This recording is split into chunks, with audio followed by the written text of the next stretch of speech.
So welcome back to CNBC, and let's start right there. I mean, both of you run a cryptocurrency exchange. You both own a lot of Bitcoin. Why are you joining this debate around GameStop and AMC? Tyler, I'll start with you. Well, this is really fascinating because the individual investor has rallied on a Reddit board called WallStreetBets and run over a hedge fund, which is the first time in history. Usually it's the hedge funds running over the little guys or shorting and destroying businesses. So that really caught our eye, that movement. Cameron, in a way, the Bitcoin chart looks a lot like the GameStop chart. I mean, do you think there are parallels? Is the investor in cryptocurrencies similar to the one who is going long these heavily shorted names? I think to some extent, crypto and Bitcoin is very much an individual movement about the empowerment of the individual. And that's why we built Gemini, to give people greater independence, choice, and opportunity. So I think there's a lot of common themes going on right now in these different groups. What are those themes, Tyler? I mean, this has really struck a chord. Just reading your Twitter, reading the tweets that you've put out there in the last couple of hours, saying that if you want to take revenge against the suits, buy GameStop and AMC. I mean, do you own these stocks? You know, I purposely don't. I wanted to come on the show and not be conflicted, which is very different than every hedge fund manager that comes on this show. They have a position, they talk their book, they influence the market, they make money, and they screw the little guy. So we purposely didn't want to get rich off of coming here. We're here to support. And nobody seemed to bat an eye when the hedge funds were piling up on GameStop, which has about 15,000 employees, and basically exploiting a pandemic when a lot of the time they even operate. Cameron and Tyler, I don't have a problem with people coming on talking their book. I mean, we have you guys coming on talking about Bitcoin, just as long as you're transparent about it. I mean, I think very much what a lot of these individuals were doing in Wall Street Bets was talking their book, but talking it together. But my question is about what we should take away from what's happening with Robinhood right now. My personal thought, and I tweeted this out a couple days ago when I saw AMC moving, was that this will end in tears, because there are so many different ways when there's a move that's detached from fundamentals that this can get away with you. And if you're using something like Robinhood, that's free especially. I mean, it's had outages. There are all kinds of things that could happen. Now they're shutting down the ability to do anything but close out your position if you were in these names. What should the retail investor take away from the fact that these tools, and I'll give this to Cameron, are not working the way that they expected? Well, I think the takeaway here is it's centralized finance, and they can be throttled and deplatformed. And we've seen that firsthand. And I think a lot of this energy from Wall Street Bets is going to pour directly into decentralized finance, which is permissionless, where you can't be deplatformed. 팔리하피티야 is the CEO of Social Capital. He joins us now on the phone. Chamath, thank you for being here. Hi, Scott. How are you? I'm good, thanks. So you tweeted yesterday that you bought $115 calls in GameStop. Can you tell me what your position is as of this very moment?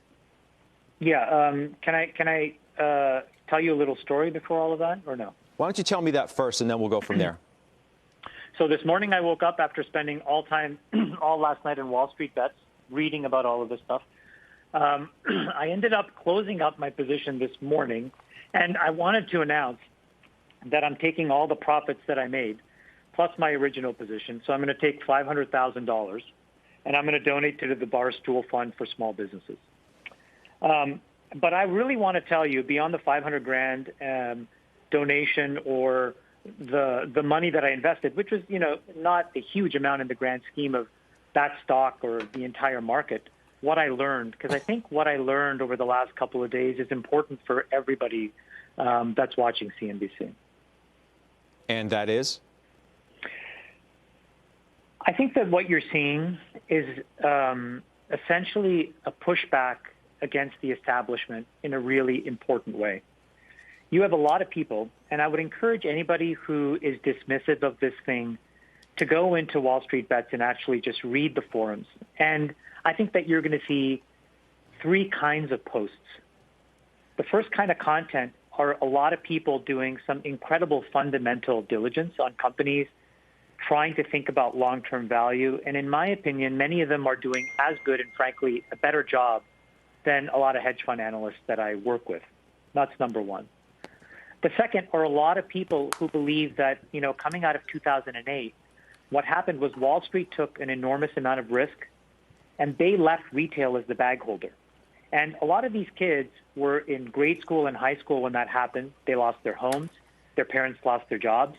And they've always wondered, why did those folks get bailed out for taking enormous amounts of risk and nobody helped and showed up to help my family? And then the third thing is a realization that instead of having idea dinners or, quiet whispered conversations amongst hedge funds in the Hamptons, these kids have the courage to do it transparently in a forum. And I'm not saying all of it is perfect by any means, but I think it takes an enormous amount of faith in the system to be that transparent, to talk about things, and then for each individual to make their own mind up and to do things, whether it's to buy and to sell. Okay. GameStop, what the hell is going on? Shares traded at roughly $337 per share when the stock had to be briefly halted after 1 p.m., up almost 128% from Tuesday's close. The stock traded as high as $380 per share from $5. Let's go. You know why I love this? No. For two reasons. One is counterintuitive. Citadel is making all the money. Citadel is front-running the Robinhood trades. And she yelled at me, damn. Citadel is making all the money. Citadel is front-running all the trades on Robinhood, which caused even more momentum. And then when Melvin Capital and all these guys are like, uh-oh, we might go bankrupt, like game over, BK, see ya. All of a sudden, Citadel steps in and goes, oh, well, we have some money. We'll just buy some of your firm as well. This is bonkers. But the best part, that's one. Two, Wall Street is trying to turn the game off. It's like when I used to whoop up on my brothers so bad in video games, they'd be upset and they would hit the power button to shut it off before the game ended because they were crying because I was so much better than them. That's what's happening right now, is these Wall Street hedge funds are running to the exchanges and to the banks saying, oh my God, we're losing so much money. Please stop the trading of these stocks. Please, please, please shut them off. Sit in there and take your lumps. You put the trade on, you took the risk, and you got short squeezed. I hope they lose all their money. That's how the game works. You gotta be kind to your friends. That's how the game works. Because guess what? If it was in reverse and the Wall Street hedge fund was screwing the little guy, ain't nobody gonna be saying anything. You know what would be happening? They'd be handing out bonuses at the hedge fund like it was candy. They'd be like $1 billion for you, 100 million for you, 10 million for you. No! This year, what's going on? Wall Street Bets is running things, and I love it. And by the way, the reason why they're being successful right now is because they've been able to identify market weaknesses, right? It's not like they are doing anything other than they found a weakness in the market, they're exploiting it, and then other hedge funds are realizing, oh my God, these guys found a weakness, and they're going and they're riding the momentum with them. So at the end of the day, this is how a market works, is if you are exposed to additional risk, then there is a penalty for it. But this whole idea of we're going to stop trading of the stocks to protect these guys, it's disgusting. It is. It's not American. Open the markets. Leave the markets open. Imagine if all of a sudden, every time that Bitcoin's price started going down, I would call an exchange and be like, stop trading the Bitcoin. Stop trading the Bitcoin. We're losing too much money. This is wild. That's not how a market works. Okay, I'm literally cannot hear. There's a guy on YouTube with 20,000 subscribers named Roaring Kitty. And he sits in his freaking bedroom and he's literally got a spreadsheet and he's running circles around this hedge fund, multiple hedge funds. By the way, guess what? The hedge funds, they made plenty of money. They got billions of dollars. They're perfectly fine. But if you take risk, you gotta stand in there and take the heat when it goes wrong. The whole idea that you can somehow turn the game off when you start losing is garbage. Okay, You have no thoughts? I think you have enough thoughts for everybody combined ever. But I just think it's crazy. I just love, I mean, I don't love, but I enjoy seeing how everybody's freaking out. Like, this has never happened. I mean, it's probably never happened before, right? It's crazy. Listen. It reminds me of the French Revolution a little bit. I don't know. My favorite part of the whole thing, by far, is that other rich people and other people in positions of power and influence are getting behind the WallStreetBets guys. Why do you think that this kind of like the people versus the authorities and the powerful is becoming so prevalent today? Because this never went away. Like, that's the whole thing. In 2008, 2009 in Zuccotti Park, when they were standing there screaming, Occupy Wall Street, F the 1%, that never went away. People still believe that. And so the whole idea that you could blow up the US economy because you took so much risk.